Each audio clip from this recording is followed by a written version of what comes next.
എൻ്റെ യൂട്യൂബിലായാലും ഇൻസ്റ്റഗ്രാമിലായാലും ശരി ഈ വഴുതനങ്ങയുടെ റെസിപ്പിയാണ് കൂടുതലും വന്ന് കിടക്കുന്നത്.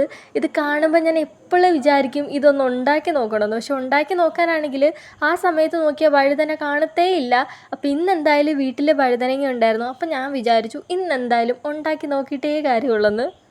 പക്ഷെ വേറൊരു കാര്യമെന്ന് വെച്ചാൽ ഞാൻ ആദ്യം കാണിച്ച വീഡിയോയുടെ ഒരു പരിസരത്ത് പോലും ഒന്നല്ല, അതിൻ്റെ ഏകദേശ രൂപം പോലും ആയിട്ടില്ല ഞാൻ ഇന്നുണ്ടാക്കിയ സാധനം.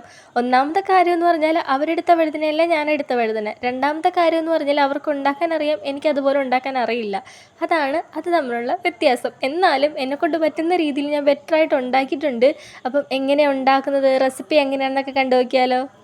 ഇതുണ്ടാക്കുന്നത് എങ്ങനെയാണെന്ന് വെച്ചാൽ ഇത് എൻ്റെ റെസിപ്പിയാണ്, ഞാൻ ഉണ്ടാക്കുന്ന രീതിയാണ് പറയുന്നത്. ഇതിന് വേണ്ടിയിട്ടൊരു മിക്സി എടുക്കുക.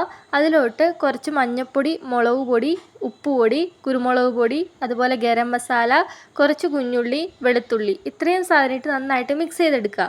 ഇതിന് വേണ്ടിയിട്ട് നമ്മൾ നേരത്തെ എടുത്ത് വെച്ച മിക്സ് വഴുതനങ്ങയിലോട്ട് ഇട്ടിട്ട് 5-10 മിനിറ്റ് വെയിറ്റ് ചെയ്യാം. മസാലയ്ക്ക് ഒന്ന് പിടിക്കാൻ വേണ്ടിയിട്ടാണ്.